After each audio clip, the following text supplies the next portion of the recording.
5G Batelma, des actualités uniques, dynamiques et renversantes dans le journal TV. Des équipements abordables et de qualité.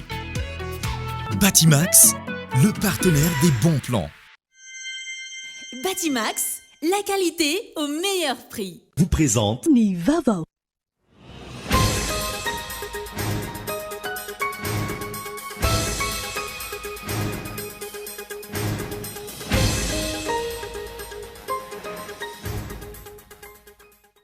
Tato anatin'ny andro vitsy ahitana peta-drindrina izay milaza fa tsy mandray afa-tsy fitoriana 10 isan'andro manoloana ny varavarana fidirana eo anolohan'ny fampanoavana amin'ny fitsarana anosy. Hatreto tsy mbola nisy ny fanazavana ofisialy mikasika io fanovana io. Vokatry ny tsy fifankazahoana teo anivon'ireo mpanafatra solika sy ny mpiasan'ny douane automasina ka tsy nahafahana namoaka ireo solika ampiasain'ny orinasa jirama no nahatonga ny fahatapahan-jiro nanomboka ny sabotsy lasa teo hoy ny talehan'ny kabinetra ny ministeran'ny angofo sy ny ankoranafo androany. Nitokana teo anolohan'ny lycée moderne Pefloy ireo mpampianatra izay vao antso hitsara ny fanadina-mpanjakana BEPC tamin'ity androany ity. Anton'izany tsy mbola nisitrahan'izy ireo ny vakasion roa taona izay tokony ho azony tsy hanatanteraka ny fitsarana izy ireo raha toa tsy mivoaka ireo vakasion io. Tanora malagasy iray no nahavita fianarana ka nahatsangana imprimante 3D vita teto Antoerana. Maro ny tanora mana-talenta hoy Ranay Vonampoizina Mikajy, saingy tsy misy na tsy ampy ny tosika omena azy ireny ahafahany mivelatra sy manatanteraka ny tetikasany entina mpandrosoana ny tenany sy ny firenena. Ary farany any Italia, ampolony ireo tsy hita popoka hatreto raha toa misafidy ireo namoinento ny fianjeran'ny vongan-dranomandry tamin'ny tendrombohitry Marmolada ny alahady lasa teo. Mitoy ankehitriny ny asa fikarohana tanterain'ireo mpamonjy vinany an-toerana nandindindro avy hatrany.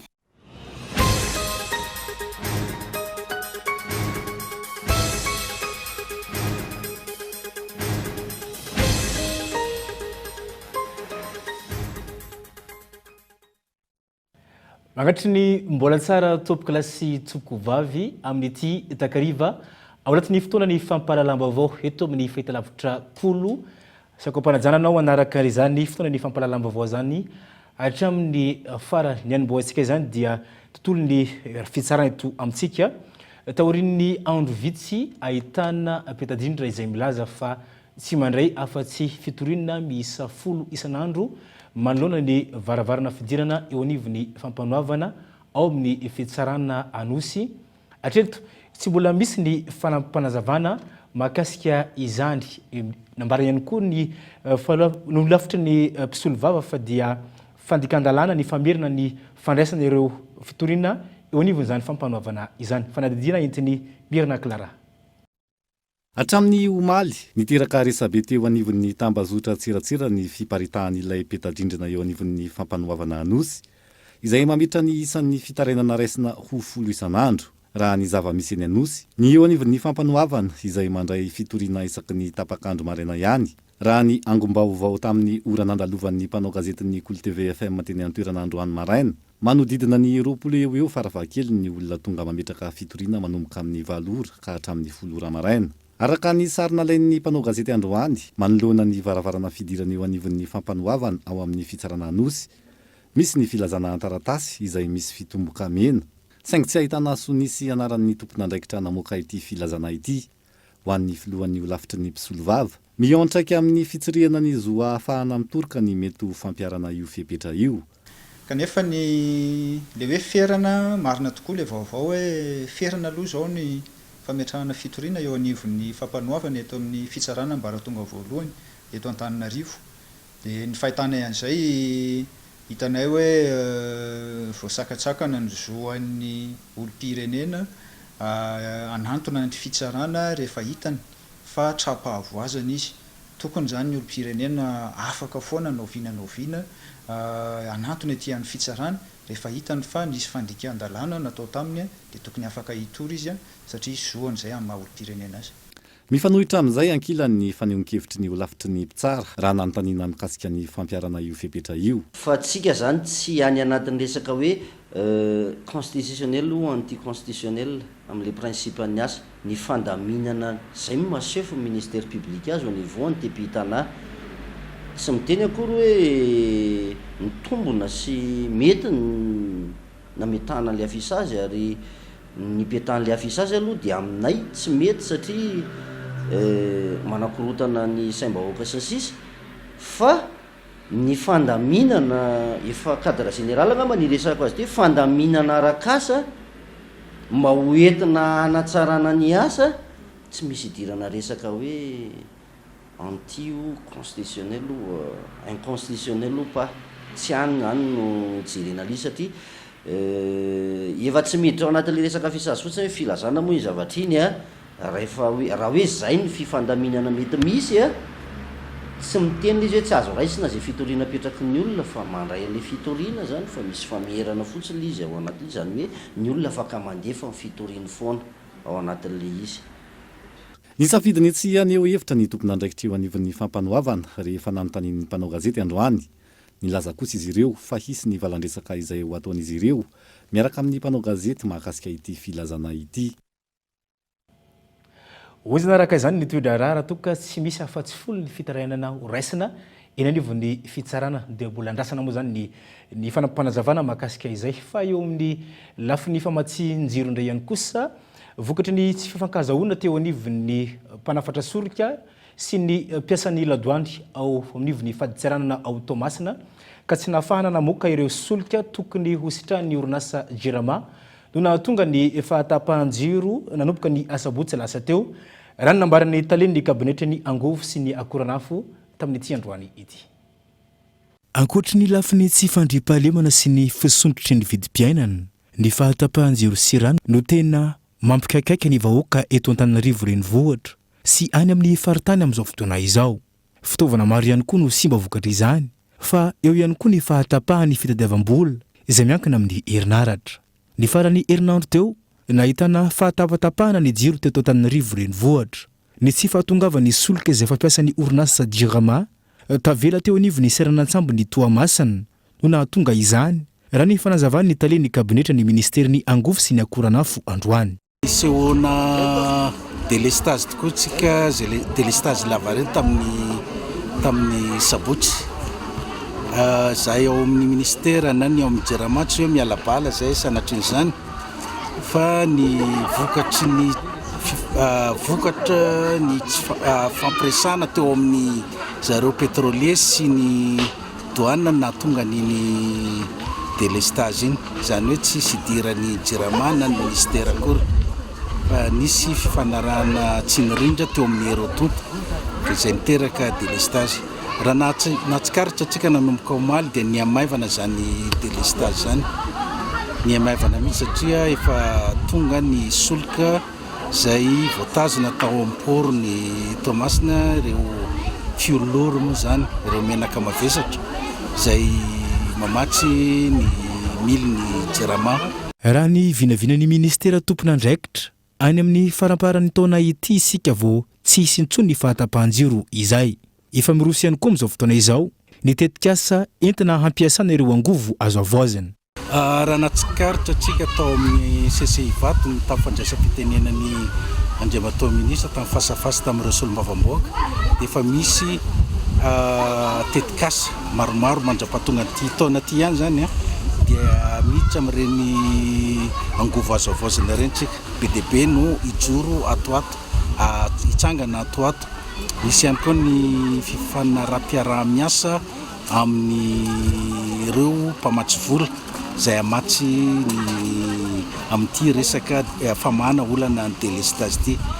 Donc raha fiteny dia tsy ho ela intsony no vaovà ity resaka délestage ty araka ny teny teo hoe farany taona any angamba tsika efa miaina tanteraka amin'izany hoe tsisy ny délestage ho tantara ho nofiratsy amintsika zany ny délestage ty.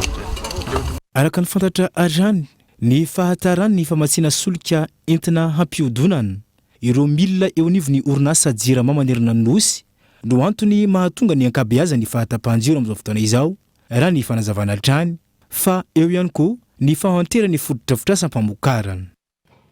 izany amin'iny fa dia any amin'ny faraparany taona araka izany vao tsisy zany délestage zany fa dia mbola miomana isika amin'ny fampiasana ny labozia kindraindray fa eo amin'ny pejiny fanabeazana indray kosa le tokona teo anolohan'ny lycée moderne Ampefilo ireo mpampianatra izay voaantso itsara ny fanadinam-panjakana BEPC tamin'ity androany ity antony zany ny tsy mbola ny sitrahan'izy ireo ny vacation roa taona izay tokony ho azony tsy hanatanteraka ny fitsarana araka izany izy ireo raha toka tsy voaray io vacation io raha ny fanazavana solon-tenan'izy ireo tafaresaka tamin'ny mpanao gazety ny tolakandro teo.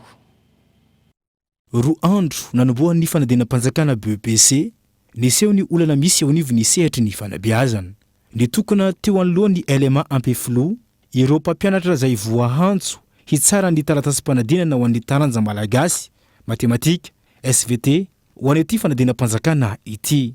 Raha ny fanazavana tsy mbola nisitraka ny vacation roa taona tokony ho azony izy ireo dia ny taona 24 sy 24 ireto mpampianatra izay nitsara ny fanadinam-panjakana BEPC ireto ka nanapa-kevitra ny hampaniny laklosy fanerana ho an'ireo tompon'andraikitra androany ary tsy handray ny asa izy ireo raha toka tsy mivoaka ny volany raha ny fanazavana.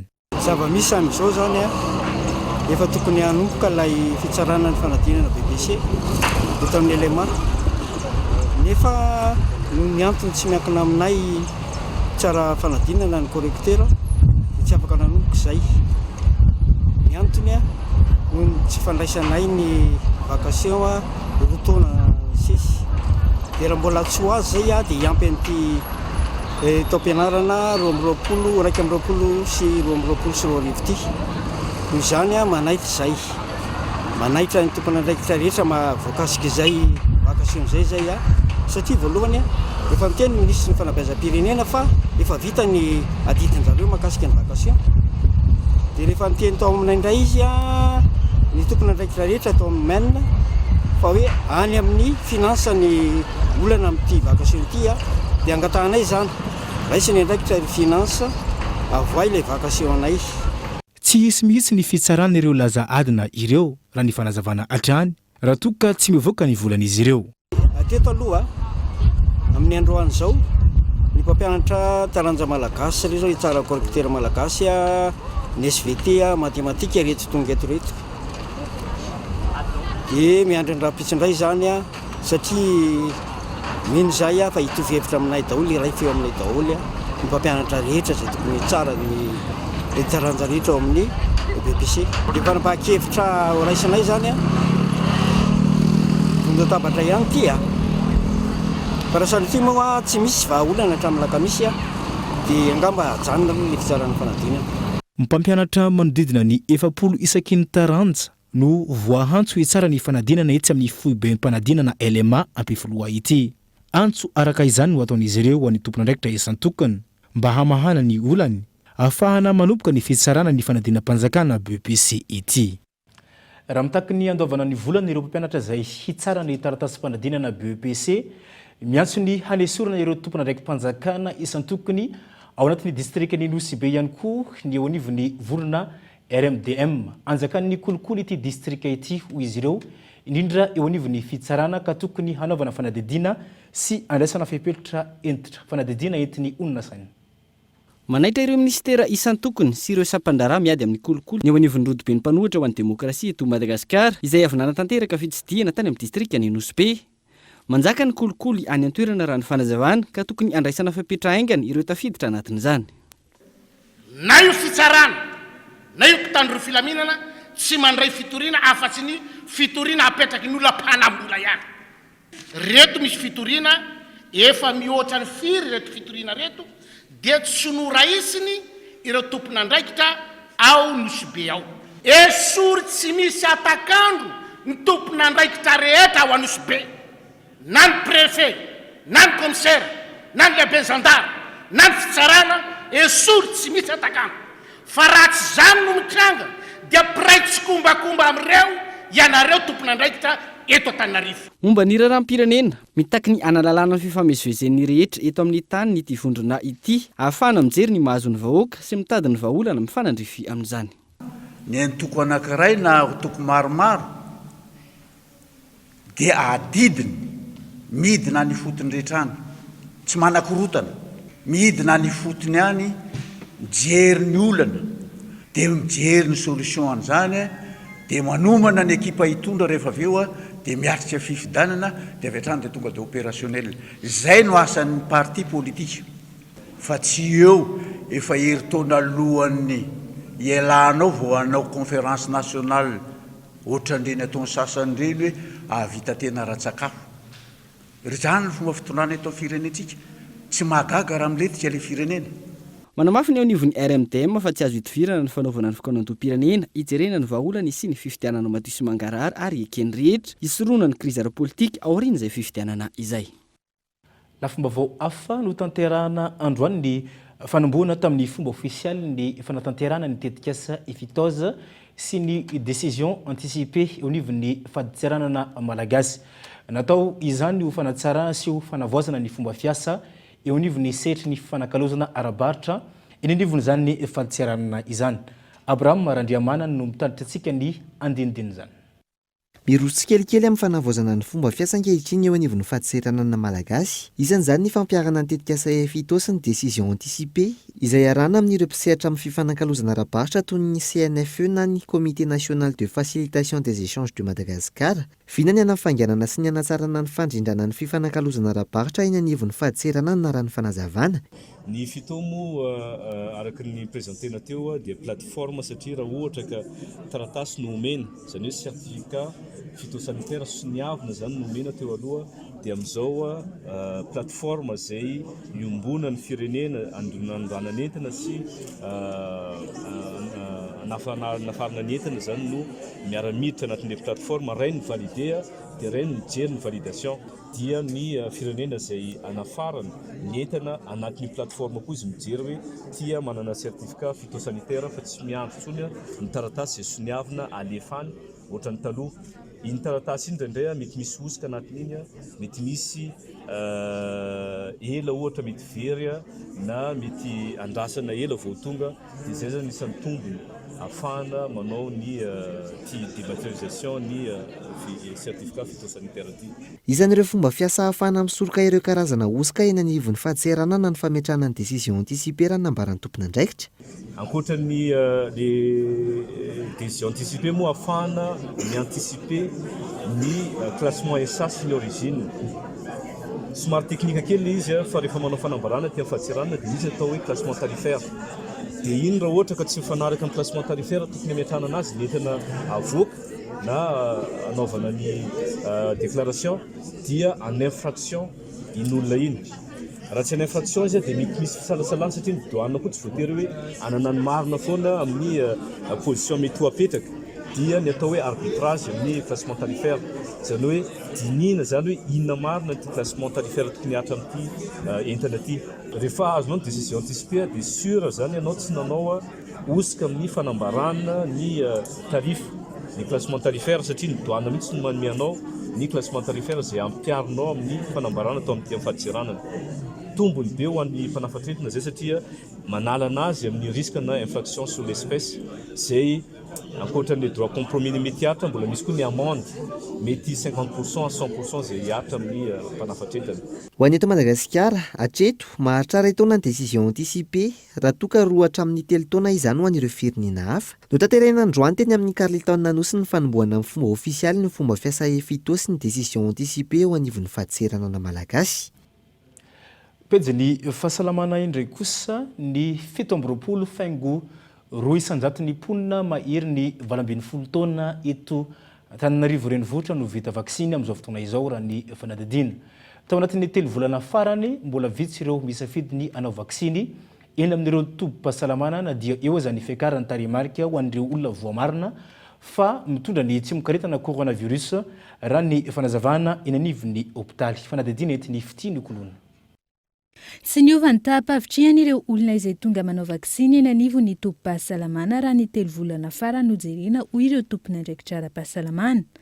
Manoloana fiakaran'ny tranga coronavirus amin'izao fotoana izay nahatratra 900 araka ny tarehimarika nivoaka farany. Mbola malaina amin'ny fanaovana vaksiny ireo mponina. Raha ny fanadihadiana teny anivon'ireo CSP2, ny vaksiny Janssen sy Pfizer no maro mpisafidy. Ireo tanora sy mpiasa amin'ny orinasa kosa no maro anisa tonga manao vaksiny eny an-toerana raha toka ireo olona marefo no nisafidiny hanao vaksiny teo aloha. Ety amin'ny CSB2 aloha zany manantona ihany ny olona tsy dia tena azo lazaina hoe mazoto be kanefa misy ihany ny olona tonga isan'andro manao vaksiny.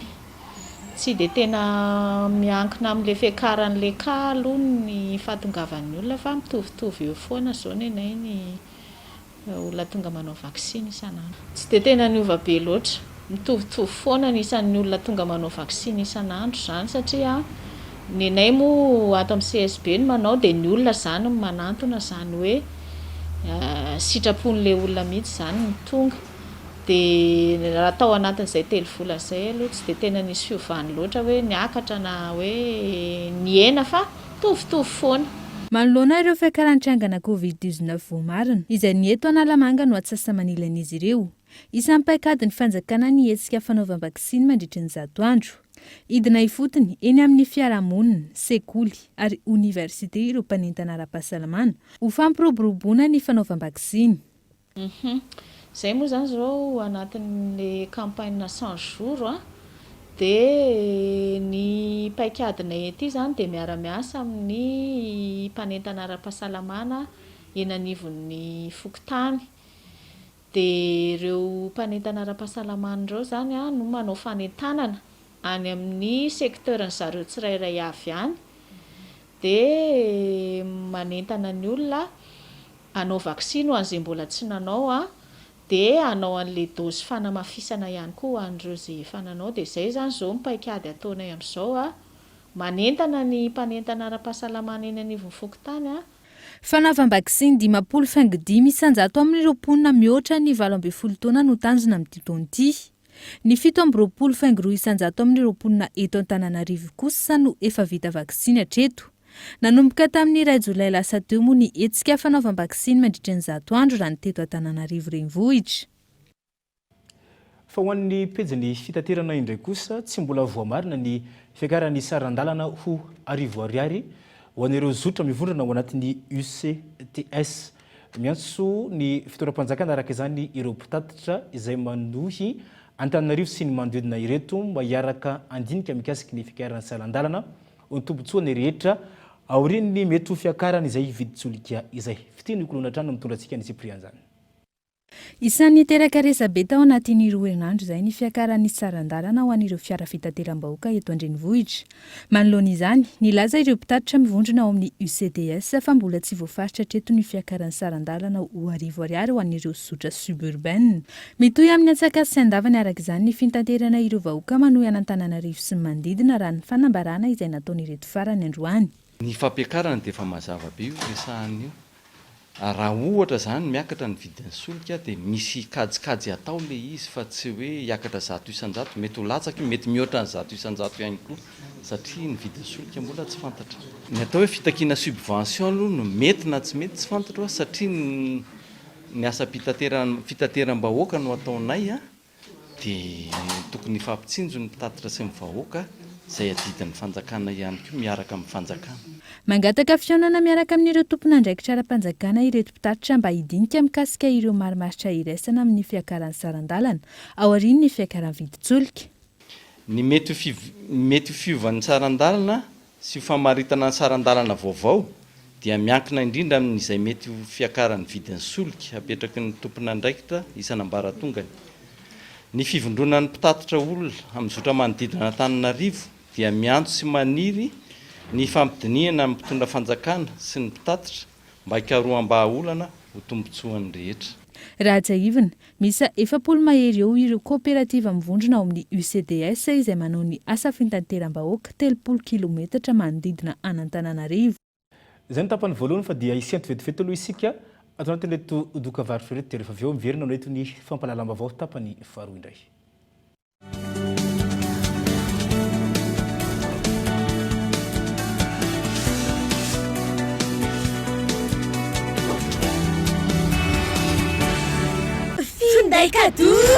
Finday kado any Asaramanitra. Araroto ny fianambidy manomboka amin'ny 5 isanjato amin'ny finday telma, FM Prime, Legend Max, Quick If Max 4G dia mizara fotoana mamy amin'ireo akaiky anao. Tonga vahaingana any amin'ny Telmashop anjifan'ilay ho anao. Ho fiomanana amin'ny fialan-tsasatra lehibe ny ministera ny fizahantany sy ny ofisy pirenena momba ny fizahantany dia manolotra antsika ny andiany fahaenina amin'ny hetsika tsenabe ny fizahantany izay ho tanterahana ny 9, 9 ary 10 Jolay 2024 eny amin'ny gara Sorano Analakely. 3 andro ampahafantaran'ireo mpamolavola fivahinianana sy ireo ofisy baritry ny fizahantany ireo tolotra maro samihafa asongadina mandritry ny hetsika hatrany ireo sakafo sy kolotsaina maro mampiavaka ny Madagasikara. Andao izahany Madagasikara tsy misy vidim-pidirana.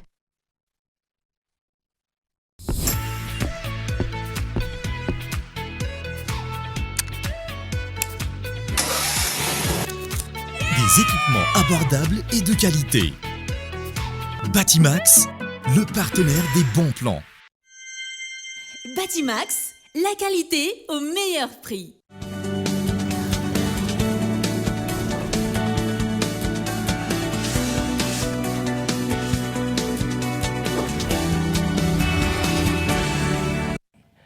Tapany farosa dia tao nivony fotoana ny fampalalamba vaovao mbola saiko anao anaraka izany hatramin'ny farany tompo kilasy tompoko vavy.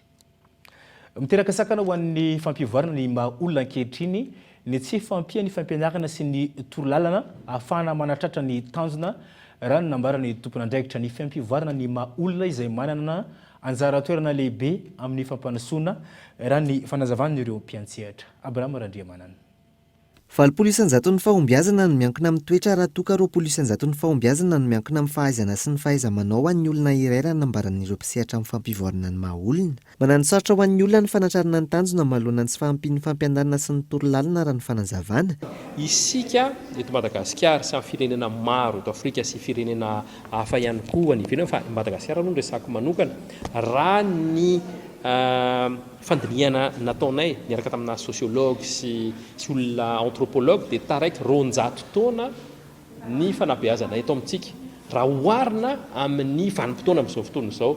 Raha ampitaina fotsiny ohatra ny ahoana ny telefônina zany tamin'ny 50 taona lasa, ohatra ny ahoana ny telefônina amin'izao fotoana izao, ohatra ny ahoana ny fanabeazana tamin'ny 50 taona lasa ary ohatra ny ahoana ny telefônina amin'izao fotoana izao dia misy fahasamihafana be satria fanabeazana eto amintsika tsy nyroso be tamin'izay maha olombelona zay fa hoe enaro tia dia mahazo noty dia mahazo diplôma dia enaro momba ny vahalala sy ny vitsika dia ndao hianatra roche sédimentaire nefa zavatra tsy tena ilaina loatra zany amin'ny fivoarana amin'ny maha olombelona. Zava-dehibe ankehitriny ny fametrana ny fampivoarana ny maha olona na ny développement personnel ho fanarenana indrindra tao aorian'ny fandalovan'ny valina retina maneran-tany. Dia indrindra moa fa tao aorian'ny krizin'ny Covid ireny dia be da be ny olona lasa ohatran'ny hoe very anjevony, lasa very repère, lasa manontany tena momba ny fiainana hoe iza marina, inona marina tena zava-bitaka eo amin'ny fiainana, inona ny tena mety amiko ve ty asy ty, tena mety amiko ve ty olona miaraka amiko ty, velom-panontaniana be da be ny olona dia lasa misavovory ny saina. Zay dia resy lahatra hoe tena ilain'ny malagasy ny fampivoarana amin'ny maha olombelona satria izay vokatra rehetra azo na amin'ny fiainana na amin'ny fiainanao manokana io na amin'ny fiainan'ny orinasa io na fiainana ara-bola io na hoe développement amin'ny ankapobeny na firenena anankiray dia miankina amin'ny firoborobona sy ny fivelaran'ny sainy sy ny toe-tsainy aloha zay vao misy fiantefana zany amina fiainana maro samihafa. Tsy ahivina ho tanterahina ny 9 hatramin'ny 17 ny volana Jolay izao ny séminaire mikasika ny développement personnel invincible izay andraisan'ireo mpisehatra amin'ny fampivoarana ny maha olona anjara. Misokatra tamin'ny fomba ofisialy androany ny andro omaly ny teny amin'ny kianjan'ny Betongolo ny fotoam-pitsarana miaramila sy ny fanisana taona 2024 eto Antananarivo eto Anterahana eo anivon'ny fitalavan'ny fanompoam-pirenena sy ny fiandry eo anivon'ny ministeran'ny fiarovam-pirenena ny andinidiny zay hoentin'ny lehilahy Ranefson. Manana efatra herinandro ireo olom-pirenena rehetra lahy sy vavy feno 7 taona hatramin'ny 1 taona hanao ny fitsarana miaramila izay atao eny amin'ny kianjan'ny Betongolo ho an'ny eto Antananarivo. Raha araka ny tetiandro manokana ny 2 Jolay hatramin'ny 1 Oktobra no anatanterahana izany manerana ny nosy ary manomboka ny alatsinainy hatramin'ny lahady ireo tompon'andraikitra no manao izany. Antsoavo ataonay zany dia mitongava ianareo manomboka amin'ny 9 sasany maraina zay no efa mandray anareo na andeha hiasa ianareo na mbola andeha misahatra vonjenareo dia mitongava maraina dia efa malalaka eto arak'izay fotoana mahafaka anareo. Njatra entina dia karapanondro fotsiny ary penina manga. Tsy misy zavatra hafa akoatran'izay. Olona 7 ka hatramin'ny 1 taona ny taona itsahantsika izao. Izany hoe ny olona izay teraka tamin'ny taona 3 izay no zandry indrindra no tsaraina miaramila ary 1 taona moa dia mazava ho azy zany fa niteraka taona 1 sy 700 Ilaina ny fanisana miaramila mba ahafahana amafantatra ny isan'ireo zatovolahy sy vavy atao fiandry ary atsoina raha misy ilan'ny firenena azy ireo amin'ny fiarovana ny fiandrianam-pirenena, izany fanazavany ny tompon'andraikitra. Lalana efa nisy tany aloha izany kanefa ny zatovolahy ihany no nisitraka ny fitsarana miaramila teo aloha. Nanomboka ny taona 2024 kosa no natsoina ireo tompon'andraikitra ireo zatovovavy mba iroso amin'ny fitsarana miaramila ho fanajana ny lalana velona misy eto amin'ny firenena. Akoatra izao hetsika izao hisy ihany koa ny hetsika hafa izay atao. Ka volana ho afaka mijery ianareo ny tetiandro ao anatin'ny tranonkalan'ny ministeran'ny fiarovam-pirenena, ao anaty tranonkalan'ny direction de communication ministère fiarovam-pirenena ao ny tetiandro manerana ny Madagasikara.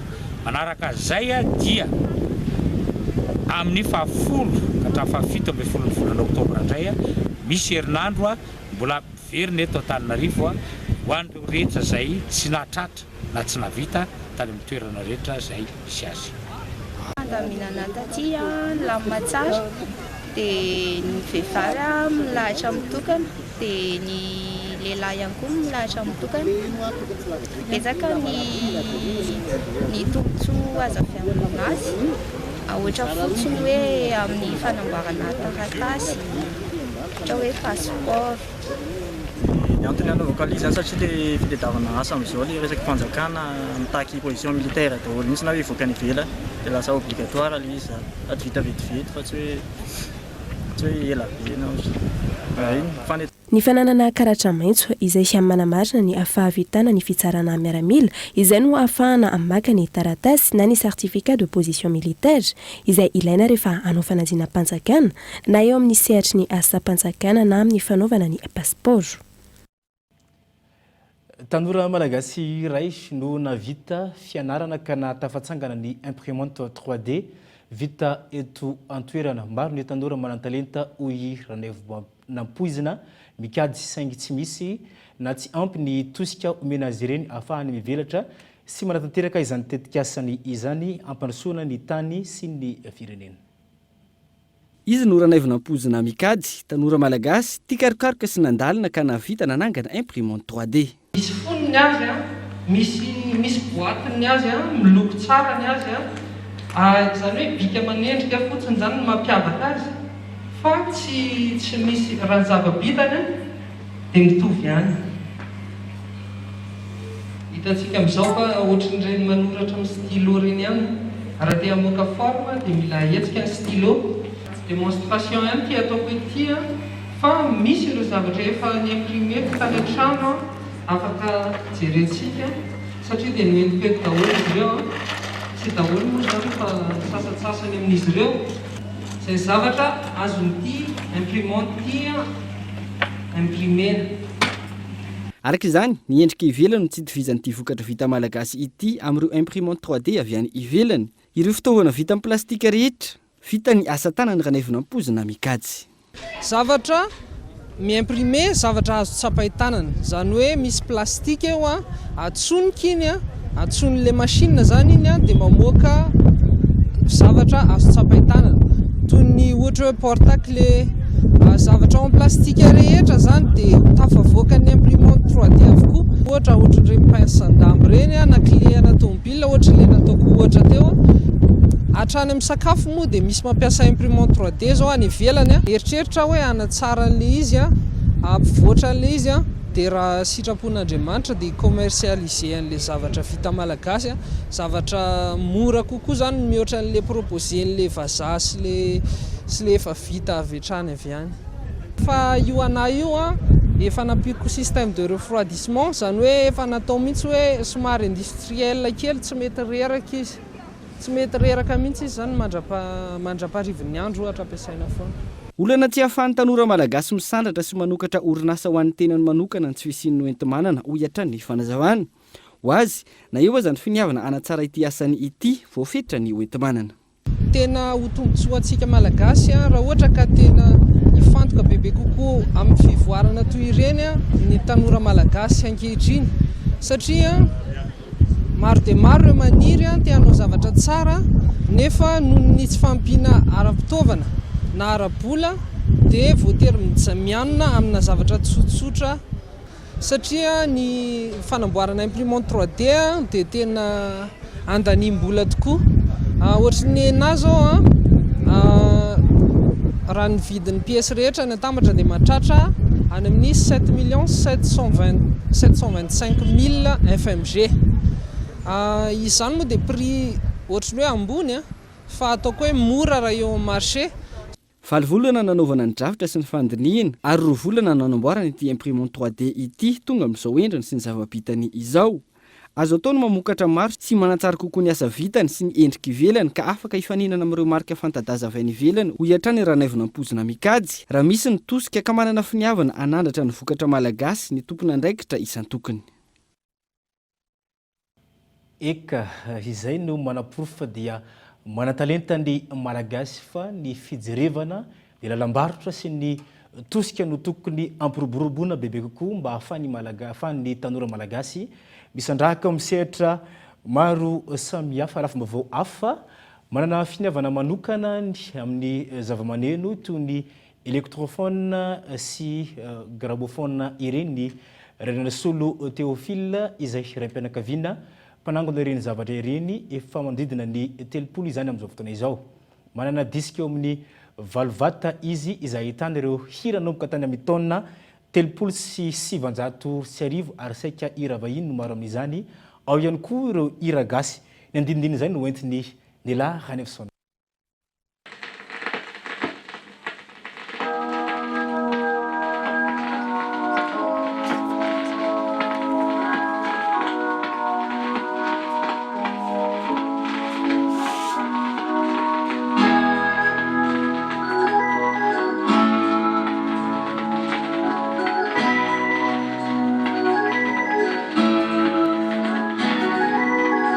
Izy no Andriana Solo Théophile, fantatry ny maro amin'ny anarana hoe Vonjy.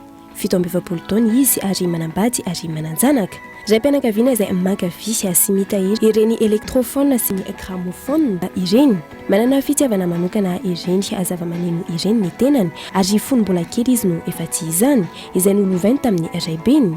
Diska napetraky ray aman-dreniko satria nanana diska teo amin'ny vata ray teo izy fampandizany tamin'ny fotoan'androny dia napetraka tamiko moa ilay izy dia rehefa napetraka tamiko ilay izy dia teo moa fitiavako an'ilay diska koa dia nanomboka nanangola tsikelikely ahako dia izay nahatonga ny zazany nahatonga ny hoe ty diska ty mbola kely tsaroko tsara mihitsy mbola classe de T5 tamin'ny taona 86 tany zany.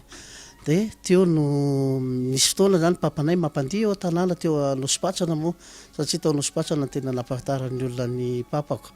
Dia rehefa mampandihy izy dia nataony aidy hoe reto diska reto avoaka reto alefa rehefa ohatr'izao dia nanomboka teo amin'izay zany no nitiavako an'ilay izy dia lasa zatra zany lasa nainanao an'ilay asany ho azy satria misy fotoana izy hoe lasa midina kely manao zavatra dia alahatra amiko eo ilay diska reto avy nalefanao manjam-piveliko eo dia teo zany no manana électrophone sy gramophone manodidina ny 30 eo izy amin'izao ary nanomboka tamin'ny 17 taona izy no nanomboka nandeha irery sy ny vidiny fitaovana manokana.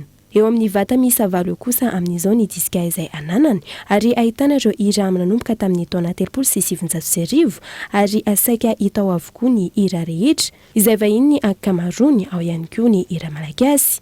Misy karazany maro ny diska ao aminy. Zay zany zao eo le hoe diska kely ty rehefa tapitra moa ty dia avadika an'izay zany satria moa ty diska lehibe ty zany 33 tours dia avy alefan'izay zany ty famonjana azy ty avadika amin'ilay 33 tours fa raha ohatra manko le diska lehibe ty atao amin'ilay ray ty dia miova be ny feoany.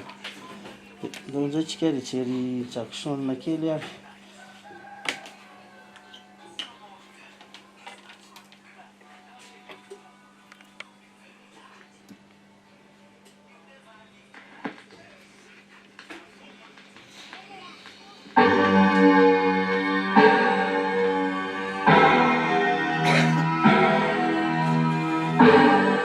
samy hafa kosa ny électrophone sy ny gramophone ary samy manana ny mampiavaka azy. Gramophone zany ty le anjobona zany ty karazana gramophone anankiray ty dia ny disque an'izy io zany hafa tsy ny disque mandeha amin'ny électro tsy mandeha amin'ny gramophone fa misy kosa ny électro zay manana 78 tours mety andefasana disque gramophone dia mahasamy hafa ny électro sy gramophone zany ty tsy mila courant fa fahanana ohatran'ny fahanana izy dia mandeha ho azy eo avy eo.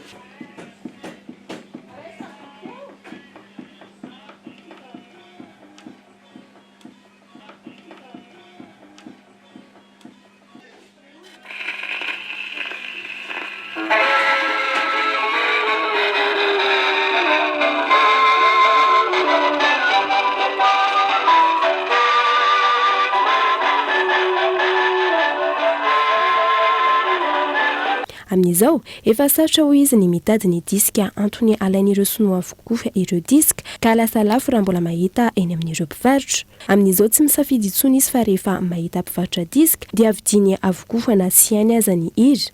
Mampandihy ihany koa izy ary ireo olona efa nahazo taona no tena mankafy izany. Tsy izany ihany no antom-pivelomany fa manana asa hafa ihany koa ny tenany. Isan'ny tanjona tiany hotratratra ny anangana tranom-bakoka ary ampiratina ireo zava-maneno rehetra ireo.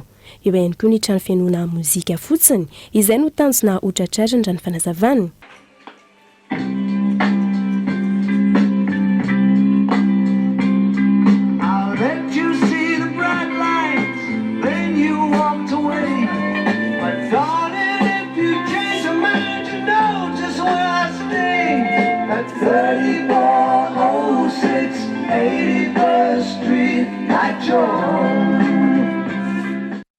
Nataoko fa dia nampanebonebona anao izay somary nahazo azo taony ny fanadidiny ny nilarana Efson ho antsika teo iny fa lafim-baovao hafa ny voaka amin'ny endrika pression eny amin'ny KFC amin'ity volana Jolay ity ny zava-pisotro World Coca ranambarany avy eo nivony Star tamin'ity androany ity. Namafy ny tanjony fiombonana ny rotonta amin'ny fanolorana ny toeram-pisakafoanana tsara kalitao ho amin'ny fahefa-mividiny rehetra. Ao anatin'ny fiaraha-miasan'ny Onasa Star sy ny KFC, vokatra vaovao atolotry ny rotonta ho an'ireo mpanjifa amin'ity volana Jolay ity ny zava-pisotro World Cola amin'ny endriny pression iny anivon'ireo toeram-pisakafoana KFC raha nambaran'ny tompon'andraikitra. Natao izany no fampiarahana ny zava-pisotro World Cola sy ny akomiendy ho fanatrarana ny tanjon'ny rotonta amin'ny fanomezana vokatra tsara kalitao amin'ny fahefa-mividiny rehetra. Safidiananay ny World Cola manokana aloha dia izy manaraka ny fenitra takina na ny kalitao zany na ny fenitra ara-pahasalamana izay takiny KFC maneran-tany. Anaty vera 5.3 centilitatra no androsoana ity endrika vaovao ny World Cola ity ho an'ny fanjifana eo an-toerana sy fitondrana raha ny fanazavana. Tena mampiavaka ihany koa azany amin'ny boisson gazeuse pression atao amin'ny KFC dia ny fampiasanay amin'ny gobelet en papier biodégradable izy io ary atao amin'ny KFC rery ihany koa no ahafahana manjifa an'izany. Zany hoe sady misotro zany ianao manaja tontolo iainana amin'ilay izy en format 35 centilitres. Eo ihany koa amin'izay hoe resaka pression izay tsapa kokoa le hoe côté pétillant izy raha toka amin'ny teny vahiny le izy fa tsy hitako le teny mapidika anazy le côté pétillant satria sous pression le izy dia anisany tena hoe efa spécialité an'orinasa Star angamba raha tsy diso mihitsy ny resaka pression ary efa fantatra amin'ny resaka bière ny Star amin'izany ary izay indrindra no mbola nanavozana andray fenitra izay amin'ny usine rehetra Star amin'izay resaka sakafo izay amin'ny kalitao. Ho toy n'izao fiara-miasan'ny Star sy ny KFC Madagasikara izao, isan'ny tolotra hafa vaovao any volana ho avy izao raha ny nambaran'ny tompon'andraikitra. Apetraka any amin'ny faritra Anosy Taolagnaro ao ny semaphore voalohany izay toerana fiambenana eny amoron-dranomasina. Natomboka tamin'ny fomba ofisialy omaly ny asa makasika izany.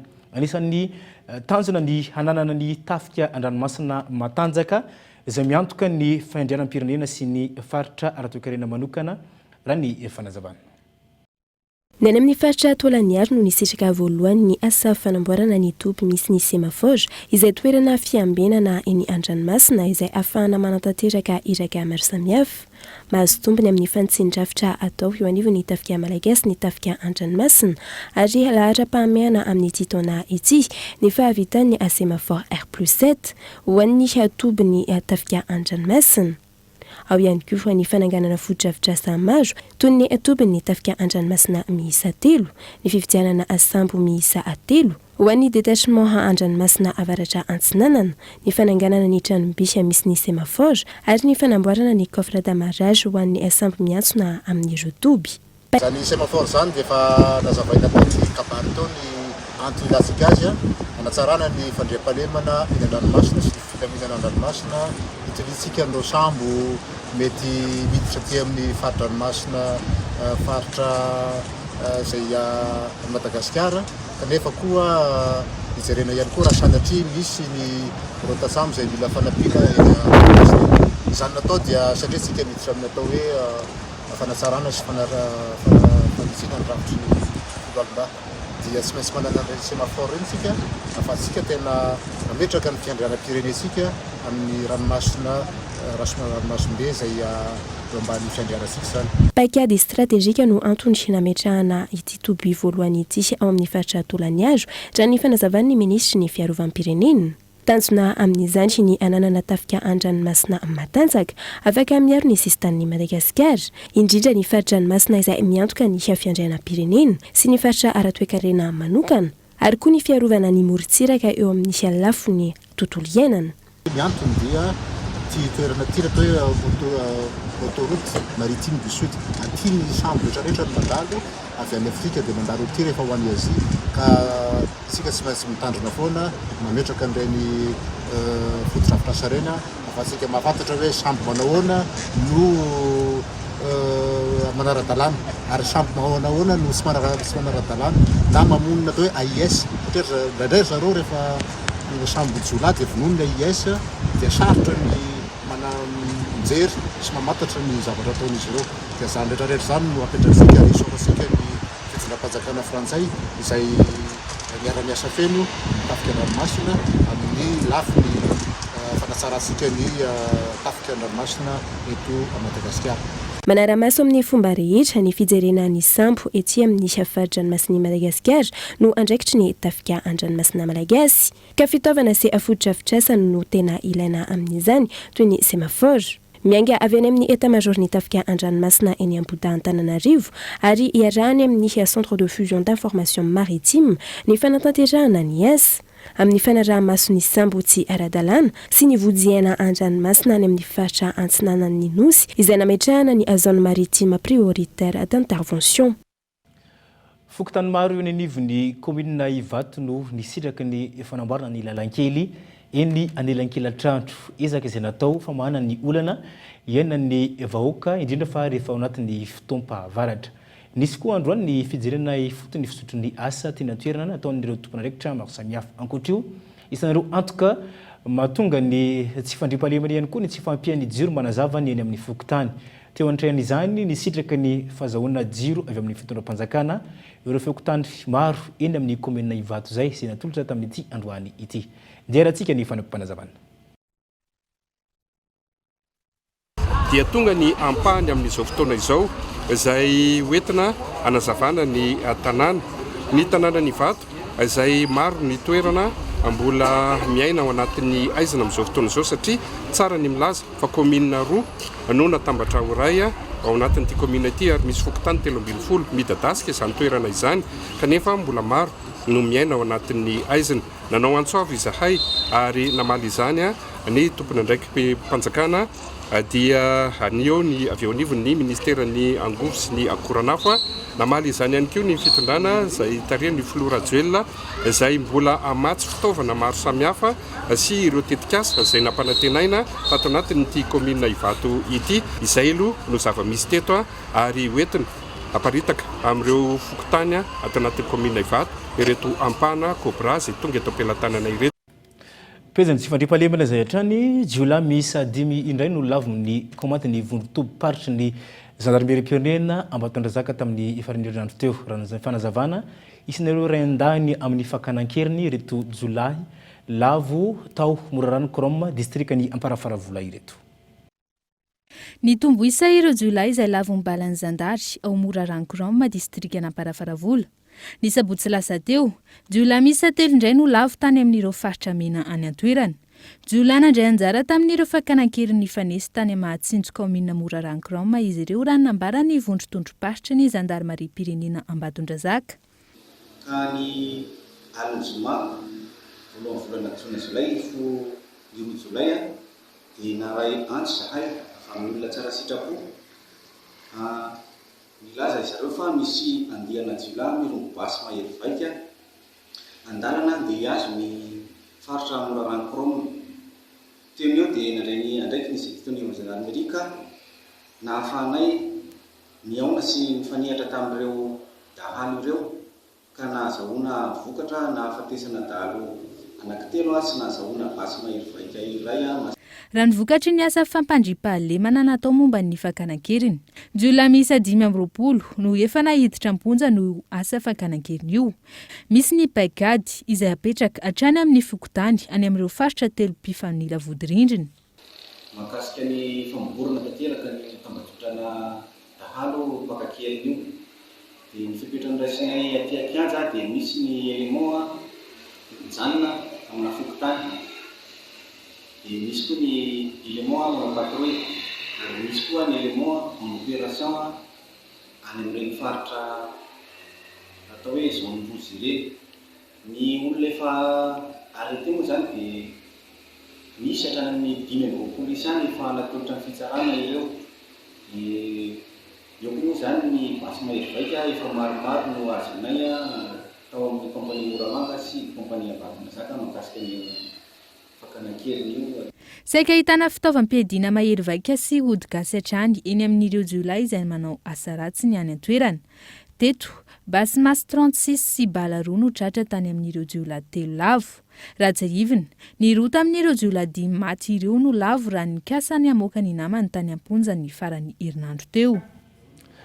Amin'izao volana Jolay izao no ahitana ny maripana ambanindrindra mandritra ny vanandro ririnina araka ny fanazavana no entin'ny sampana mpamatatra ny toetrandro. Toetrandro araka izany ny maripana mangatsika anisan'izany ny eto afovoan-tany amin'izao volana izao ary manomboka hiakatra tsikelikely ny maripana amin'ny volana aogositra ho avy eo. Tamin'ity taona ity ankilany efa nanomboka ny volana May no niditra tao anatin'ny vanandro ririnina isika teto izay fanampanazavana.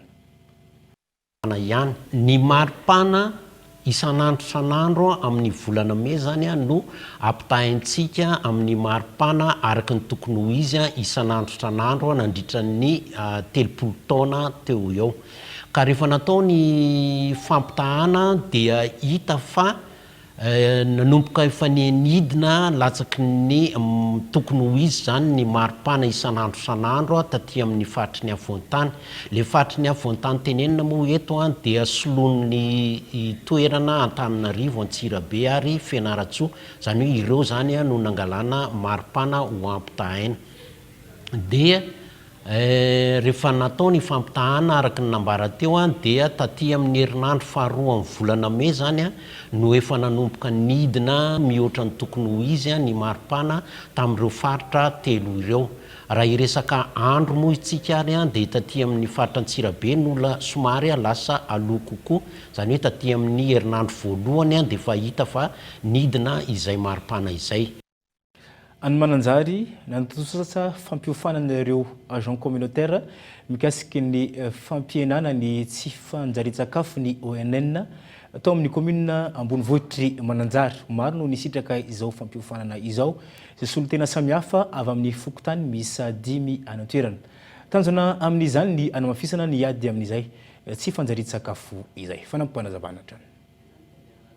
Arak'izay ady amin'ny sy fanjarian-tsakafo zay dia nanome toromarika ny mpandrindram-paritry ny ORN Vatovavy sy Fitovinana fa mila hiajivana mafy izay sy fanjarian-tsakafo zay io.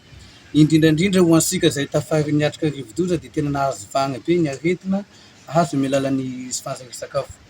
dia efa misy ny vaolagna napetraky ny FIB amy alalan'ny fanafody isabona zay aretina amy alalan'ny sy fanjaka-sakafo zay.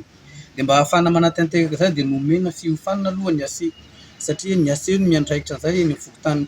Mitiry le olona voany sy fanjaka-sakafo dia mandefa an'izany misy CSP dia rehefa voamarina fa voan'izay aretina zay le zaza nandreny bevoka dia miverina amin'ny AC manaraka ny fisabona.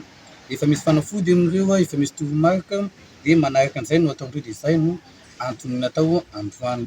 Ka ny CSP no nagnampy amin'ny fanaovana ny renforcement des capacités zany hoe fanamafisam-pahalalana mikasika an'izay.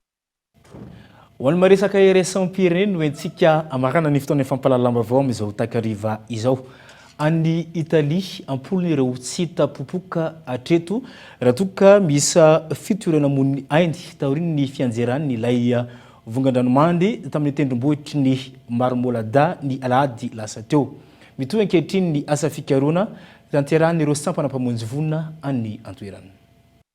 Razana misa telo amin'ireo fito efa hita tao aorian'ny fianjeran'ny vongan-dranomanitra tao Marmolada tany Italia ny alahady lasa teo ankehitriny no efa nafindra toerana ao amin'ny lapan'ny fanatanjahantena ao amin'ny tanànan'ny Kanazay. Misa 13 ireo olona tsy hita popoka vokatry ity loza ity raha nambaran'ny tompon'andraikitry ny an-toerana. Tsy fantatra mazavatra eto ny antony nahatonga ny fianjerany ity vongan-dranomanitra tao amin'ny tendrombohitry Marmolada ity.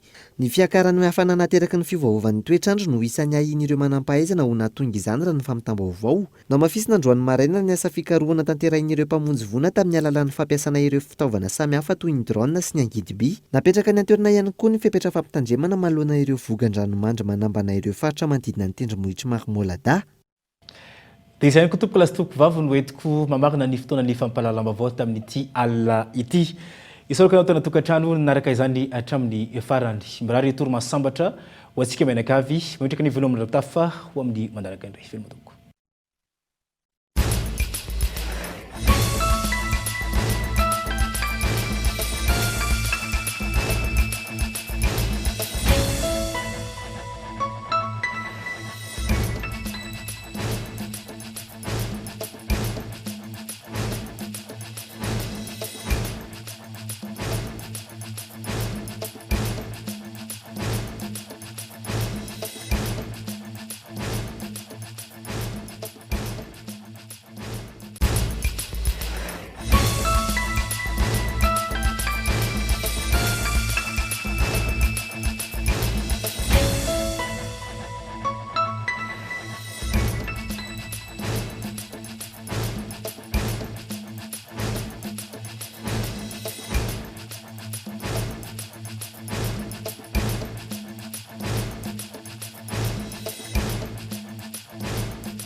Des équipements abordables et de qualité.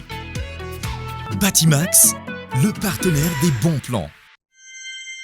Batimax, la qualité au meilleur prix. Vous a présenté Vaovao.